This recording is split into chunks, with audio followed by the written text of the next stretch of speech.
Hey guys, welcome back to the channel and Happy New Year to everybody, wishing you the best in 2023.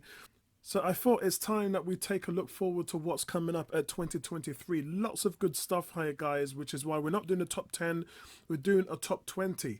So in 20th place, we're looking at the Indiana Jones movie. Now 80-year-old Harrison Ford is back with a vengeance in this year's Indiana Jones movie, taking the role of General Ross in Marvel's Phase 5 as well. So he's going to be very busy, Harrison Ford.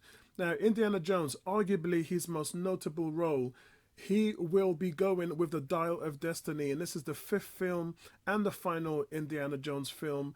It's Steven Spielberg. He won't direct. Instead, it's been directed by Logan director James Mangold. So someone who knows how to say goodbye to famous characters. I'm really looking forward to it. Phoebe Walker-Bridge and Mad Mikkelsen, as well as Antonio Banderas, will star in the film. In 19th place, guys, we've got John Wick 4.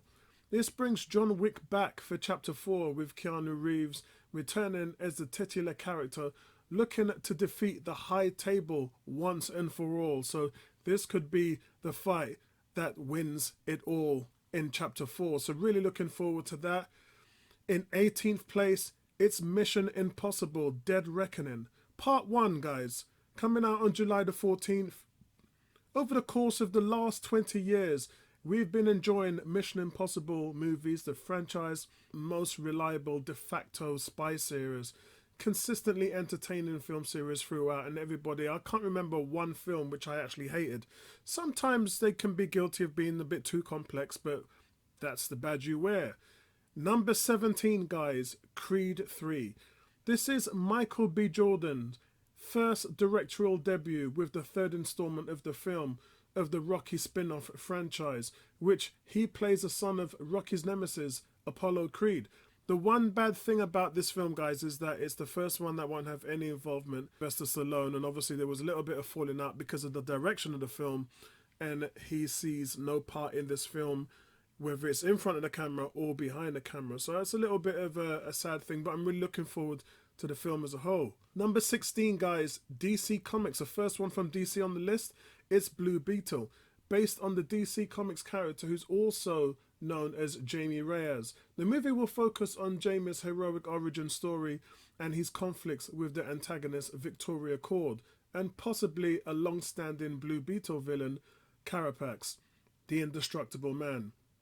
Now, Xolo Maridueña, who is most commonly known to you guys with his work on Cobra Kai and Parenthood, he'll be the lead cast in the role, and the film is set to hit theatres in August the 18th. Really looking forward to that.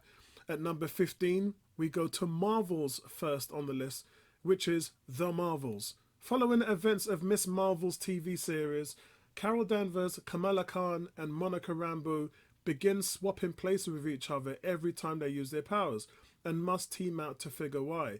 It's not hot on everyone's list, but people have grown to really like the characters, so at least it would be watchable from that standpoint. I'll be watching it because of Goose, the Flurkin cat, who returns from the first film. Number 14 is KRAVEN the Hunter. Sony began an interest in a standalone film for the character many years ago. As part of their new shared universe, Aaron Taylor Johnson will star as Sergei Kravnikov, KRAVEN, the big game hunter, a protector of natural world and the animal lover to boot, and is one of Spider-Man's biggest foes. We probably will see Calypso, a voodoo priestess and KRAVEN's love interest, plus Dmitry Smerdakov, which is Chameleon, KRAVEN's half-brother, who is a master of disguise. And most of you recognize these characters from Spider-Man's cartoon shows. Now, number 13 on the list is Fast X. This is part 1 of the 10th installment of the Speedy franchise out there. Part 2 is rumored to be the last in the series, but you know, people keep going to see the film and it's doing $1 billion at the box office every time. So I doubt this will really be the last. But part 1 will drop this year, part 2 will drop next year. And we know that Vin Diesel, Michelle Rodriguez, and the rest of the family will be back doing their thing. Number 12 on the list is Super Mario Brothers. Now, there's not many kiddie movies on this list, but this one will top them all. Starting from the 1980s, and maybe the most well-known gaming character in history, Chris Pratt is voicing a famous plumber who arrives in a mushroom kingdom and meets Toad. Anya Taylor-Joy is also on board as Princess Peach, and Jack Black and Seth Rogen will voice Bowser and Donkey Kong respectively. Charlie Day will also play Luigi. Number 11 on the list is The Colour Purple. The Colour Purple is based on Alice Walker's 1982 prize-winning novel of the same name. It's the second adaptation of the novel, following Steven Spielberg's 1985 film adaptation. The story follows the lifelong struggles of an African-American woman living in the South during the early 19th century. So I'm really looking forward to that and seeing how that goes. I do have a question with some of these films. It's like, the first one was so brilliant and so imaginative. Why would you even try to top a masterpiece? So, and that's where these films normally fail, but I'll keep my eyes open for this one. Number 10, guys, is Dungeons & Dragons: Honor Among Thieves. It won't feature every aspect of the Dungeons & Dragons game. It revolves around a kind of party of misfits banding together to find a mystical item. And while they encounter hordes of monsters and magic along the way, the film promises to be a comedic retelling of every Dungeons & Dragons player that has enjoyed the game over the years. And of course, anyone remember the famous cartoon from the 80s? Yeah, that was real fun. Number 9 on the list, guys, is Transformers: Rise of the Beast. Now, the Transformers franchise takes another step back in time after the 1980s set of Bumblebee, which is where they really turned the story on its head. Very watchable. All about explosions and bombs and all of that stuff, which is what Michael Bay did to destroy the franchise, but just real complex storytelling and characters to love to boot. So really looking forward to that. It's about a pair of archaeologists who stumble upon a three-way conflict between three different factions of the Transformers, and the film's loosely based on the Beast Wars storyline, directed by Steve Caple Jr., who did Creed 2. And it brings back Peter Cullen reprising his role as the voice of Optimus Prime. Number 8, guys, is Shazam! Fury of the Gods. It's scheduled to be released on March the 17th. And get back into action and fight with the Daughters of Atlas. They must be stopped using a weapon that could destroy the world, and so they must travel in order to make peace with the gods because of Billy Batson taking their powers for granted. So I'm really looking forward to that. We don't know whether Shazam's going to be a character in the new DC universe, so that's why watching this will show us a little bit and tell us how that's going to move forward, because some of the characters will be kept and others will be replaced. Number 7, guys, is Ant-Man and the Wasp: Quantumania. Now, 2022 proved that the MCU Phase 4 was one of the most disappointing phases in Marvel's 14-year history. Still, there are 3 films released, made just under $2.5 billion globally. Now, that doesn't mean the movies were great. Everybody knows that they got to watch a Marvel film, otherwise you kind of miss the chapters of the main story. But it stars and returns Paul Rudd, Evangeline Lilly, Michelle Pfeiffer, and Michael Douglas. There are also newcomers like Bill Murray. Catherine Newton will be the first in their MCU film careers, and also the appearance of Jonathan Majors as Kang, who we saw in the Loki TV series. Number 6 on the list, guys, is Aquaman and the Lost Kingdom. One of the first DCEU films to make $1 billion in the franchise.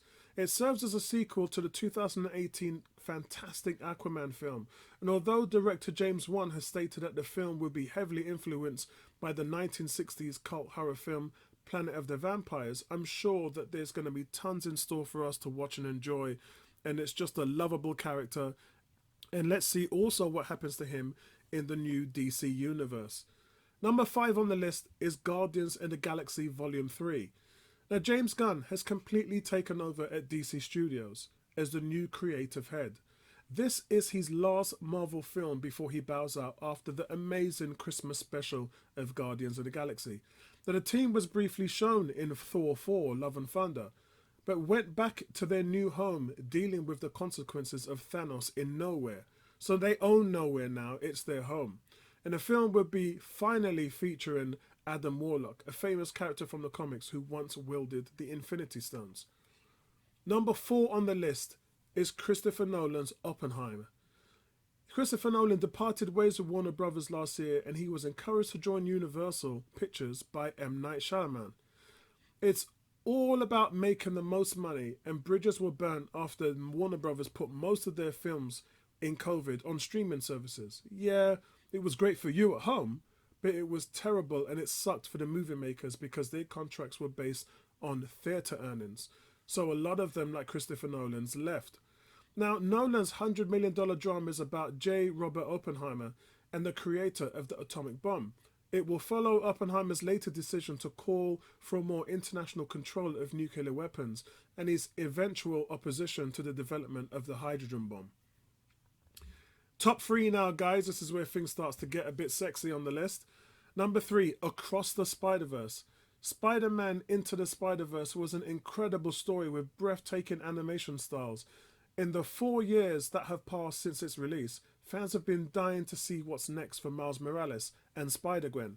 Shamak Moore, Haley Steinfeld, and Jake Johnson return to lend their voices, with Oscar Isaac still coming back as Spider-Man 2099. Number 2 on the list, guys, is Dune 2.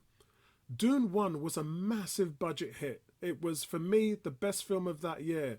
And although most people only got to see the movie on the small screen on streaming or HBO Max due to the pandemic, I saw it twice on IMAX, which was clearly made for that format. It's a shame many people missed it and didn't get the full experience of the film. But this time, make sure you go out and get fully immersed into that world when it comes out this year. Denis Villeneuve will also direct, and the film comes out November the 3rd. The number 1 film anticipated for this year is Andy Muschietti's The Flash from DC, which is expected to finally come to the theatres in June the 16th. Now, should we call this a DCEU film, or should we call it the start of the new DCU films? The film is cranked up to be DC's reset of its universe, with a semi-reboot under James Gunn and Peter Safran's new leadership. The film will follow Barry Allen, the Flash, as he goes back in time to stop his mother's murder, but this has unexpected repercussions. We kind of saw Flashpoint play out twice, one in the animated film, which was brilliant, and one in the Flash TV show, which was really poor. So this is going to be the one that beats all Flashpoints. Back is Michael Shannon as General Zod, and we also get our first look at Sasha Calle's Supergirl as well. So that's my list, guys, of the top 20 anticipated movies for this year. Let me know what you guys are mostly looking forward to, and I'll speak to you guys in the next video. Peace out, guys.